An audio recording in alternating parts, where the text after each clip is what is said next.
কোঠ ভোগ খিয়া কোঠ ভোগ খিয়া মোচকা খিয়া উঠ হে পহড় ভাঙ্গি উঠ হে ପହଡ଼ ଭାଙ୍ଗି ପଣ୍ଡା ପଢ଼ି ହାରି କରନ୍ତି ଗୁହାରି ହେବାକୁ ଚନ୍ଦନ ଲାଗି ହେବାକୁ ଚନ୍ଦନ ଲାଗି କୋଠ ଭୋଗ ଖିଆ।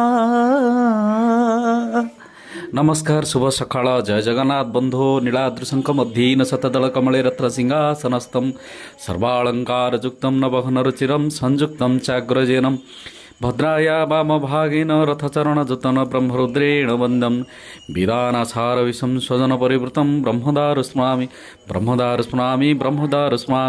नीलाचलनिवासाय नित्याय परमात्मने बलभद्र सुभद्राभ्यां जगन्नाथाय ते नमो नमः। जय जगन्नाथ बंधु शुभ सकाळ।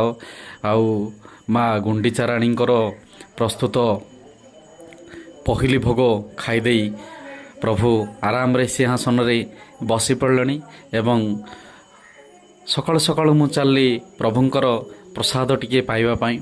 प्रभुंकर प्रसाद रु काणीचाए पाई निज जीवन को धन्य करी बोली भावे मु प्रभुंकर प्रसाद टिके पाइबा पाई आनिबा को गली एवं देखली अपरूप सौंदर्य तथा सुस्वादु भावरे भरपूर होइछि प्रभुंकर भोजन। तथापि मन बुझिला एवं जाई यथाशीघ्र प्रभुंकर पहली भोगर प्रसाद नेकी पळे आसली। अन्न सांग को डाले तथा तरकारी आउ खटा सहित साग सहित खीरी बढ़िया बढ़िया खाइबा प्रभुंकर होइतिला एवं प्रभुंकर एते सुंदर प्रसाद थिला। भकत विदुर साग भजा दे तो साई पारिला मन मुझेते दरब जाचिले कहीं की।